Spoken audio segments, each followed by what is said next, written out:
Welcome back to my channel. Today we're going to be making sense of fractions and decimals by looking at a hundreds grid.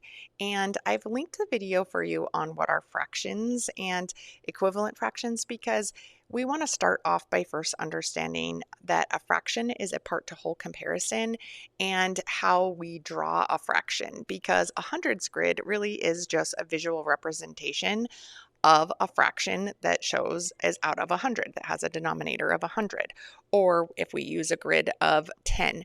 And so those are the models that we'll be using today. So I have that video linked for you if you want a quick review on fractions. And we're just going to be simply looking at fractions and decimals. Remember that they are representing the same amount, just written in different forms. So we're going to look at one picture and then we will determine what that amount is from the picture in fraction form and then also in decimal form. So we'll do a few problems together and then make sure you stick around till the end so you can try it on your own. Let's go ahead and get into it. Okay, we are looking at fractions as decimals, and we want to use the hundreds grid model to determine the fraction and decimal for the shaded amount shown. So looking here at number 1, we can see that we're using a hundreds grid. So I'm going to start with my fraction because I can see all those tiny squares if I counted them up. 1, 2, 3, 4, 5, 6, 7, 8, 9, 10, and then there's 10 going down, and 10 times 10 means that there would be a total of 100 squares. And just like what we learned earlier on our equivalent fraction video, what is a fraction? I have it linked in the description if you want to check that out. Fractions are a part to whole comparison, and the denominator 100 tells you how many pieces are in this whole box. So there are 100 pieces in the whole box, and then the numerator tells you the part that you get.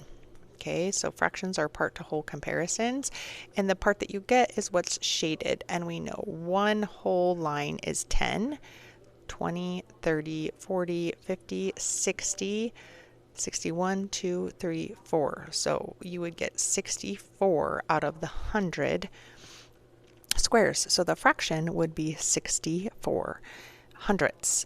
And then our decimal, we want to think of place value. Here's the ones, tenths, and hundredths. Here's the tenths and hundredths. And I always have my students say the decimal like a mathematician because it matches up with how you write it as a fraction. 64 hundredths means that our decimal would be 64 in the hundredths place value. So our decimal answer would be 0.64. And the way we say that number is 64 hundredths. Let's look at number 2 here. So same thing, I like to start with the fraction first, and I see now that I have 1, 2, 3, 4, 5, 6, 7, 8, 9, 10 bars, right, for my whole grid.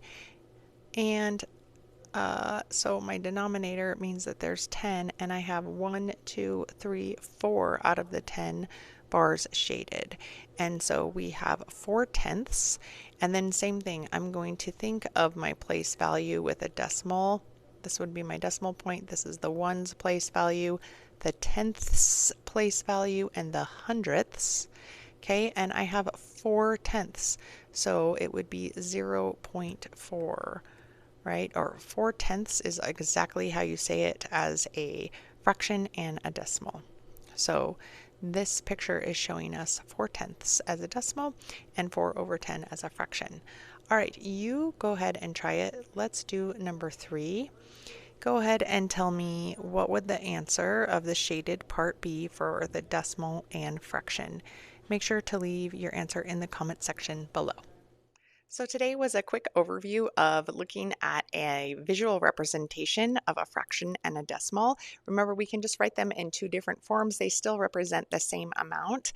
Thanks for learning with me today. Make sure to subscribe for more lessons on how it works and why it works, and we'll see you on the next lesson. So